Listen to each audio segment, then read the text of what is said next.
അല്ല, ഇപ്പം നയരൂപീകരണ സമിതിയിലും അവരെ ഉൾപ്പെടുത്തിയതായിട്ടാണ് ഇപ്പം ഇന്ന് രാവിലെ വാർത്തകൾ വരുന്നത് അല്ലേ? മുകേഷിനൊക്കെ ഉൾപ്പെടുത്തി അതിൻ്റെ കാര്യങ്ങളാണ്. അപ്പം അങ്ങനെയാണ് പിന്നെ ഇപ്പോൾ രഞ്ജിത്തിനെ മാത്രമായിട്ട് ഒഴിവാക്കുന്നത് എന്തിനാ? ഇതാണ് സർക്കാരിൻ്റെ ആറ്റിറ്റ്യൂഡെങ്കിൽ ഞാൻ പറയുന്നത് ഹേമ കമ്മിറ്റി റിപ്പോർട്ടിൽ ഏറ്റവും ലീസ്റ്റ് ബോധേഡായിട്ടുള്ളത് ഈ ഗവൺമെൻറ്റാണ്. അതിനെ ഒട്ടും ഗൗരവത്തിലെടുക്കാത്തത് ഈ സർക്കാരാണ്. അതിനെ സംബന്ധിച്ചുള്ള ഒരു കാര്യത്തിലും ഇപ്പം നയരൂപീകരണ സമിതിയിൽ അദ്ദേഹം തുടരുന്നതോടുകൂടി സർക്കാരിൻ്റെ നയം വ്യക്തമാണ്. സർക്കാർ നയം വ്യക്തമാക്കിയിരിക്കുകയാണ്. പറയുമ്പോൾ ഞങ്ങൾ ഇരയോടൊപ്പം ഓടുകയാണെന്ന് പറയുമെങ്കിലും ശരിക്ക് വേട്ടക്കാരനോടൊപ്പം വേട്ടയാടുകയാണ് സർക്കാർ ചെയ്യുന്നത് എന്നുള്ള കാര്യം വളരെ ക്ലിയറാണ്, ക്രിസ്റ്റൽ ക്ലിയറാണ്. ഇതിലും ഭേദം സർക്കാരിന് ആ റിപ്പോർട്ട് എവിടെയെങ്കിലും ഇട്ടിട്ട് കത്തിച്ചാൽ മതിയായിരുന്നു. അതല്ലെങ്കിൽ സർക്കാർ അതിന് ഒട്ടും ഗൗരവം കൊടുത്തിട്ടില്ല എന്നുള്ള കാര്യം വളരെ ക്ലിയറാണ്. സർക്കാരാണ് ഇതിൽ ഒന്നാം പ്രതി എന്ന് തന്നെ പറയേണ്ടത്. അതാ ഞാൻ പറഞ്ഞത്, സർക്കാരിൻ്റെ നയം വ്യക്തമാണ്. വേട്ടക്കാരനോടൊപ്പമാണെന്നുള്ള നയം വളരെ വ്യക്തമാക്കിയിരിക്കുകയാണ് സർക്കാർ. അതിലൊരു സംശയവും വേണ്ട.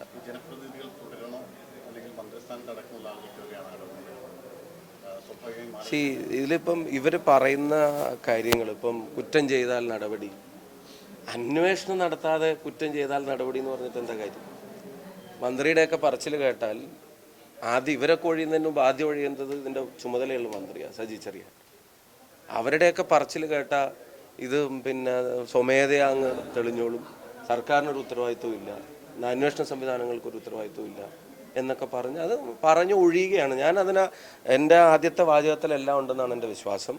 ആ സർക്കാർ നയം, വേട്ടക്കാരനോടൊപ്പം വേട്ടയാടുക എന്നുള്ള സർക്കാർ നയം സർക്കാർ വ്യക്തമാക്കിയിരിക്കുകയാണ്. ഈ കമ്മിറ്റി റിപ്പോർട്ടിനെ ഏറ്റവും ഗൗരവമില്ലാതെ കണ്ടത് കേരളത്തിലെ ഗവൺമെൻറ്റാണ്. അത് ഇത്രയും കാലം എടുത്ത സമയം തന്നെ നമുക്ക് ആലോചിച്ച് നോക്കിയാൽ മതിയല്ലോ. ഈ സ്ത്രീ സുരക്ഷാ പരസ്യത്തിന് വേണ്ടി ഇവർ ചെലവഴിച്ച പണം CPM പൊതുഖജനാവിലേക്ക് തിരിച്ചടക്കണം.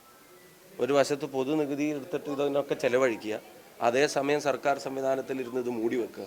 പിന്നെ എന്തിനാ ജനങ്ങളുടെ പണം അതിൻ്റെ സുരക്ഷ എന്നൊക്കെ പറഞ്ഞിട്ട് ഇവർ ചെലവഴിക്കുന്നത്?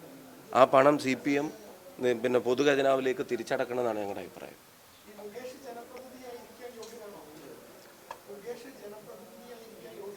ഇതിപ്പം ഈ ഒന്നാം തവണയൊന്നും അല്ലല്ലോ. ഞാൻ പറയുന്നത് അത്തരം കാര്യങ്ങളിൽ അന്വേഷണം നടത്തേണ്ട സർക്കാർ സംവിധാനം അവർ തന്നെ തുടരാൻ യോഗ്യരല്ല. ഒരാരോപണത്തെ സംബന്ധിച്ച് കൃത്യമായിട്ടുള്ള പിന്നെ നടപടികൾ എടുക്കേണ്ട സർക്കാർ സംവിധാനങ്ങൾ നോക്കുകുത്തിയായി നിൽക്കുകയാണ്. ഒരു കാര്യം കൂടെ സൂചിപ്പിക്കാനുണ്ട്, വെലങ്ങാടിനെ സംബന്ധിച്ചാണ്. വെലങ്ങാട് ഉണ്ടായ ദുരന്തത്തിൻ്റെ വ്യാപ്തി പലതവണ പല കുറിയായി പല അവസരങ്ങളിൽ സർക്കാരുമായി ബന്ധപ്പെട്ട എല്ലാവരും ബോധ്യപ്പെടുത്താൻ ശ്രമിച്ചതാണ്. 5 മന്ത്രിമാർ അവിടെ വന്നതാണ്. അതുപോലെ തന്നെ പിന്നെ പ്രതിപക്ഷ നേതാവ് അവിടെ വന്ന് മുഖ്യമന്ത്രിയെ നേരിട്ട് ആ കാര്യം ബോധ്യപ്പെടുത്തിയതാണ്. അപ്പോൾ അവർക്ക് കൃത്യമായിട്ടുള്ള ഇടപെടലുകൾ ഉണ്ടാവുമെന്നുള്ള ഉറപ്പും വാക്കും പലതവണ പറയപ്പെട്ടിട്ടുള്ളതാണ്. പക്ഷേ 100-ലധികം വീടുകൾ പ്രഥമ ദൃഷ്ട്യാ തന്നെ വാസയോഗ്യമല്ലാതായിരിക്കുന്ന വെലങ്ങാട് ഇപ്പോഴും കൃത്യമായിട്ടുള്ള ഒരു ഇടപെടലും ഈ സന്ദർശനങ്ങൾക്കപ്പുറത്തേക്ക് ഉണ്ടാവുന്നില്ല എന്നുള്ള വിഷമകരമായ സാഹചര്യം അവിടെ നിലനിൽക്കുകയാണ്. കഴിഞ്ഞ ദിവസം മാധ്യമങ്ങളിൽ പലതും അത് റിപ്പോർട്ട് ചെയ്തിരുന്നു. അവിടുത്തെ ജനങ്ങളും എന്താണ് അവരുടെ കാര്യത്തിലൊരു നടപടി? അടിയന്തര സഹായം അവിടെ ഒന്നും ഉണ്ടായിട്ടില്ല. മാത്യു മാഷിൻ്റെ കുടുംബത്തിന് ഒരു സഹായധനവും ഇതുവരെ പ്രഖ്യാപിച്ചതായിട്ട് അറിവില്ല. അതുപോലെ തന്നെ അവിടെ എല്ലാം നഷ്ടപ്പെട്ട ആളുകൾക്ക് ഒരു ടെമ്പററി സഹായവും സർക്കാർ സംവിധാനങ്ങൾ ഇതുവരെ ചെന്നിട്ടില്ല.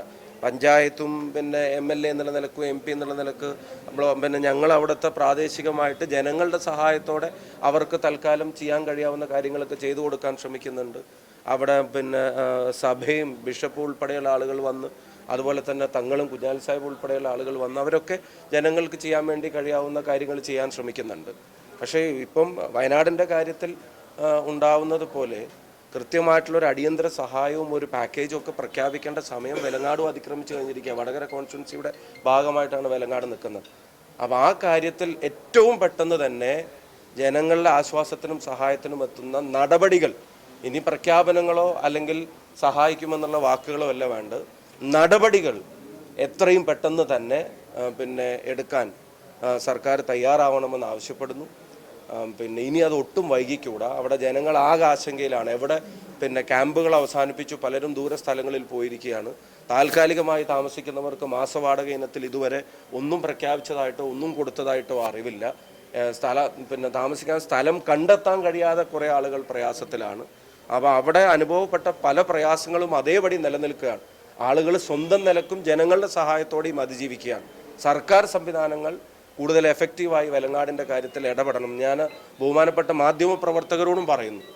ഇപ്പം കോഴിക്കോട് ജില്ലയാണ്, പക്ഷെ നമുക്കറിയാം വെലങ്ങാട് വടകര കോൺസ്റ്റിറ്റ്യുൻസിയുടെ ഭാഗമാണ്. അവിടെ ഉണ്ടായിട്ടുള്ള ദുരന്തത്തിൻ്റെ വ്യാപ്തി അവിടെ ചെന്നാലേ കണ്ടറിയാൻ പറ്റുള്ളൂ. ആ വ്യാപ്തിയിൽ ആവശ്യമായ ഇടപെടലുകൾ എല്ലാവരും ഉറപ്പുകൾ പറഞ്ഞിട്ടുണ്ട്. ഇപ്പം ഞങ്ങൾ 20 വീട് കൊടുക്കാൻ തയ്യാറാണെന്നുള്ളത് നമ്മളും പ്രഖ്യാപിച്ചിട്ടുണ്ട്. പക്ഷെ അതെവിടെ കൊടുക്കണം, സ്ഥലം ഏറ്റെടുപ്പിൻ്റെ കാര്യങ്ങൾ എങ്ങനെയാണ്, എവിടെയാണത് പിന്നെ കൊടുക്കേണ്ടത്, അതിൻ്റെ നടപടിക്രമങ്ങൾ എങ്ങനെ തുടങ്ങിയ കാര്യങ്ങളിലൊക്കെ അവ്യക്തത നിലനിൽക്കുകയാണ്. അപ്പം വെലങ്ങാടിന് അടിയന്തരമായ എല്ലാ തരത്തിലുള്ള പരിഗണനകൾ വാക്കിലല്ല പ്രവൃത്തിയിൽ വേണം, അതിൻ്റെ വാഗ്ദാനങ്ങളിലല്ല നടപടികളിൽ വേണം എന്ന് ജനപ്രതിനിധികൾക്ക് ആവശ്യപ്പെടുന്നു.